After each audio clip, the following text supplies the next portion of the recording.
Oh, sorry. Yeah, if I didn't trip over.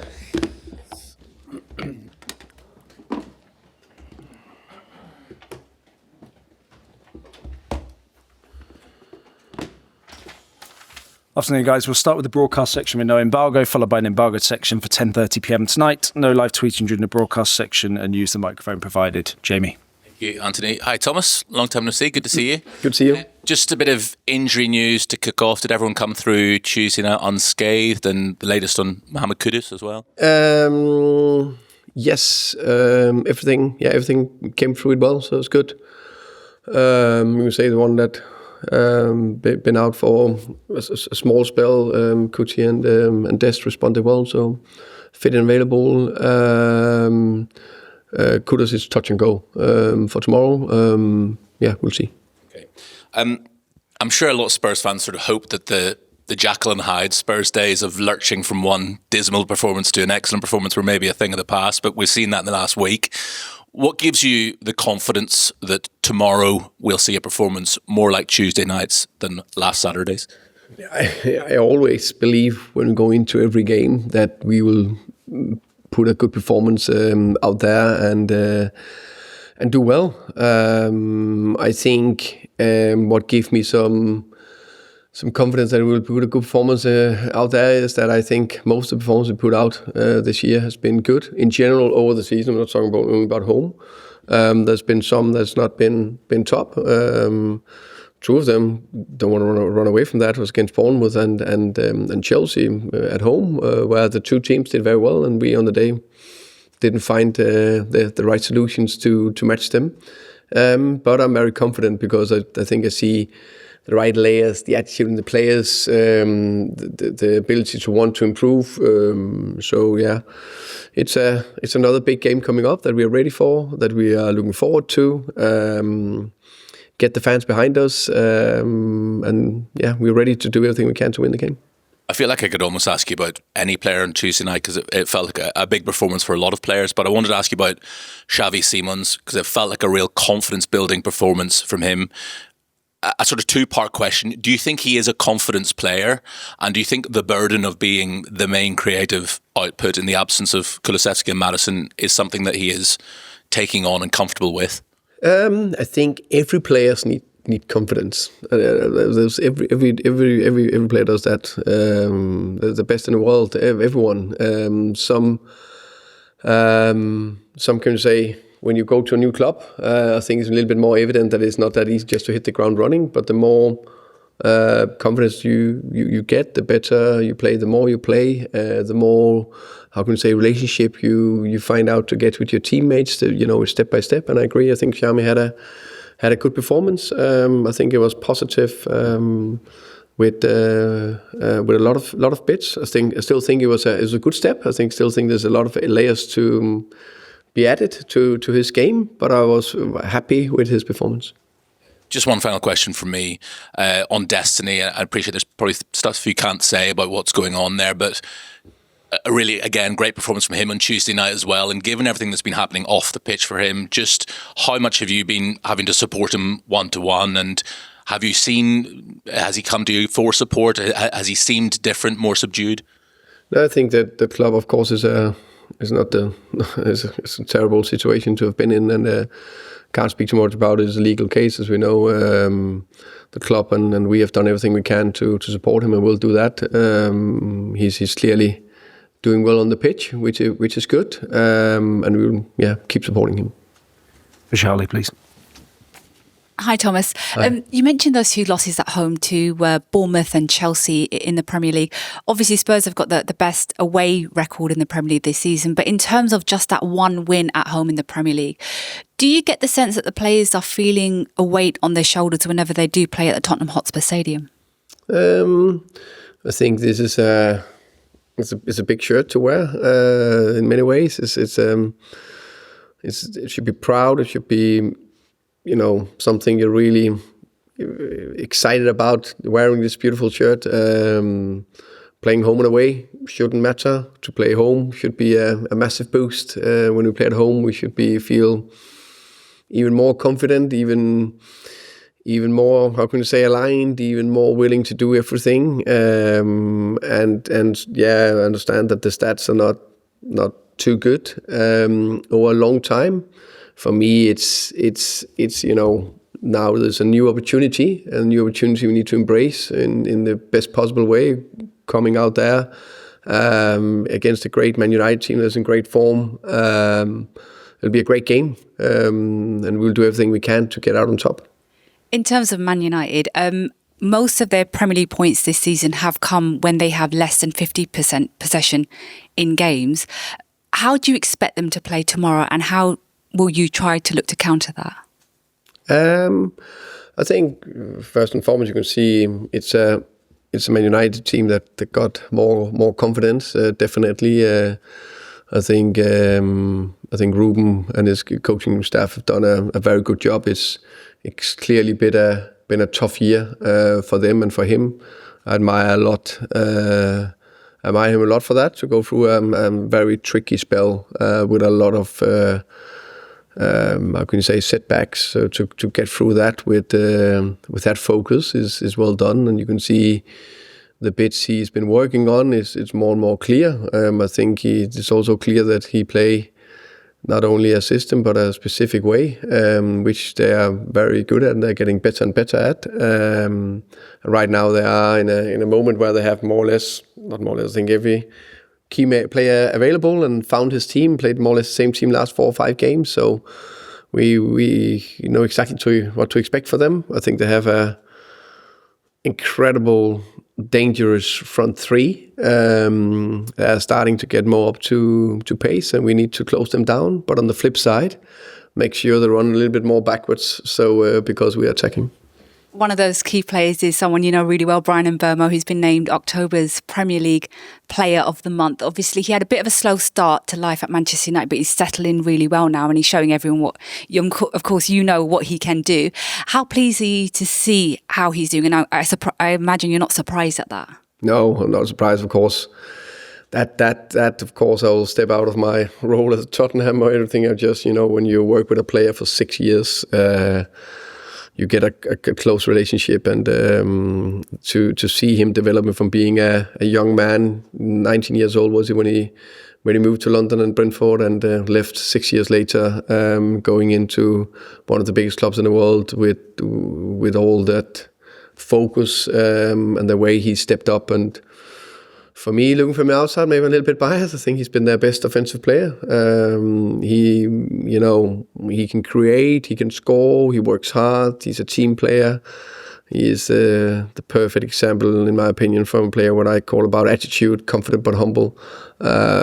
He's a top player. I think he will have fantastic success there, and I hope that for him, not tomorrow, but in general, I wish him all the best. Thomas. Welcome.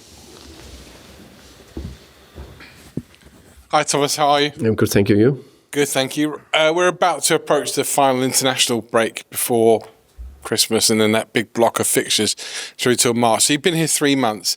Kind of a two-part question. Firstly, has it gone how you expected? And secondly, are we now seeing a Thomas Frank Spurs, or is that still work in progress? That will be a working process. That's no doubt about that. I think the first 3 months has been super exciting, a big learning curve, because I think if you're not humble enough to admit, you learn, of course, every single day. You walk into a new club, you learn the players, you learn the staff, learn about the club, you learn about how it works, the fans, everything. But I think it's been overall fine. I think we've been doing quite well to be able to get the amount of points we got in the Champions League and in the Premier League, to competing in 2 fronts at the same time. I think that's been quite good. I think in terms of how we play, I think there's been some really positive bits, especially on the defensive side and set pieces, and we're clearly adding layers to the offensive part of the game. So I think we're far from where I want us to be. And I'm not in doubt we'll get there, but we're taking steps in the right direction. In terms of getting there, getting there this season, getting there in the next couple of months? I mean, and I'm curious about the learning curve. I mean, when you go into every club, when you first went into the first club you managed, when you first went into Brentford, is it not the same learning curve, but just a little bit steeper because the size of the club is bigger? I think I said it before. So learning, I think when I walked in here, it's different. No, it's not different. So in some ways, it's exactly the same. It's coaching 11 players, put a game plan up, evaluate a little bit, nurturing their egos, say them they're good enough, take them up, when it's not going too well, manage expectation from the outside, a little bit more questions, try to implement the culture. All that is exactly the same. It's just different people. The level of what you want to do in terms of tactical is a little bit because they came from another setup, not worse, not better, just another setup. So you try to implement your principles, the way you want to do it with culture, with my fantastic staff around me. So when I say the learning curve, it's to learn the people, how they function in good days and bad days, how the team react to a disappointing game against Chelsea. We love to respond. So all those bits, that's learning. How you find out what is the right players that play together, what is the relationship on and off the pitch. Say the staff, the board, whatever, all that's learning. Where the last days in Brentford, I could walk in, not say anything, walk out, and I just knew it would be smooth, easy. Now it's a few more hard yards, but it's part of it. Is it good for players to have egos? And how difficult is that to control? I think we all have egos, even you. And even I know we all have it, because we don't have an ego. I don't think none of you would be in this room being in your position. I would not be sitting here. Some are just a little bit better to manage it themselves. Others need a little bit of guidance. So yeah, that's part of it. You're welcome. Thank you. Hello, Thomas. Just want to ask you about some strikers. First one, Kolo Muani. Obviously, we've seen some positive steps from him. You say there's more you still think he can reach. What is it? Is it fitness? Is it sharpness? Is it adapting to Premier League, or all of the above? I think it's a little bit of both. I think sharpness, because fitness-wise, he is, how can I say, he's fit to start and play, and he played. What did he play against? Chelsea, 70 minutes, I can't remember, and then 75 against Copenhagen. So he is that, but to do it at a highest possible intensity throughout 90 minutes, that I don't think he's there yet. But also to have that sharpness where you don't think in your action, you just do it intuitive. I think that bit he's getting there. But I think it was very promising game against Copenhagen, and I think he's on the right track. Does he bring that's different to maybe Richarlison or Solanke? I think he's got a little bit. I think Solanke also is quite good to running behind, but I think maybe a little bit that pace down the side. I think that's a bit of it. I think he's in general, just not talking about him. I think I like his combination play. I like his linker play. Well, I just think he's a good player. Just very quickly on Solanke, actually, how is he doing? Is he kind of on track to come back, like maybe quite quickly after international break? Yeah, I think the international break will be the big decider, because we have 2 weeks there to push him next steps. It's as you say, it's going forward. Just to take it instead of the questions every single time, because it was clearly that he was not ready before the international break. It's more we look after the international break. That's what we're aiming for, and I think you always want to get it right, but I think it's important to get it right so he's out there, can help the team, and we need him back. Just last one, a young striker, Dane Scarlett, came on, had a positive kind of impact on the game as well. He's been a young player that's been talked very highly of by a lot of the Tottenham managers in the past, that he was going to break through and was going to be this kind of big, maybe even England international. What's he still got to do to reach that? And obviously there's a lot of competition for him here to make any impact at all. I think with Dane, first and foremost, I think he's a great player. I think he's a fantastic finisher. He finishes at a very, very high level, left and right foot. I think probably he need the bits that every player needs. He need to play minutes and games. That's the biggest thing. And right now the competition is tough here. And to be able to give him, let's say, 3, 4, 5 games in a row is probably a little bit difficult. It's never impossible, but it's a little bit difficult. So for me, he needs to play games. I'll finish with George at the back, please. Hi, Thomas. You just spoke about sort of relationships and combinations.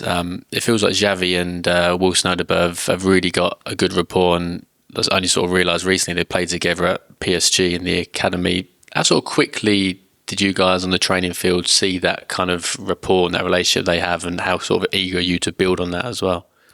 Yeah, I agree. I think that little bit, let's say, between the two of them, you all know it when you see two players that get along well outside the pitch.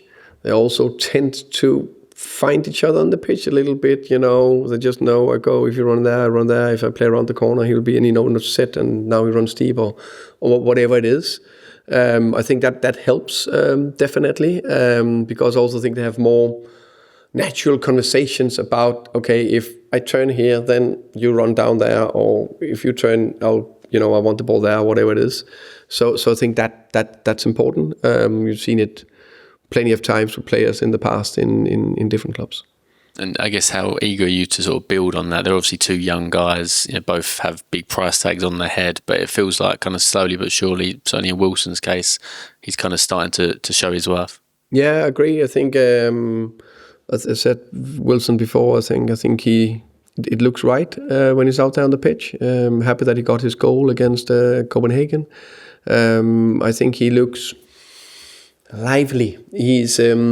He's always there. He wants the ball. He's not afraid to get it into feet.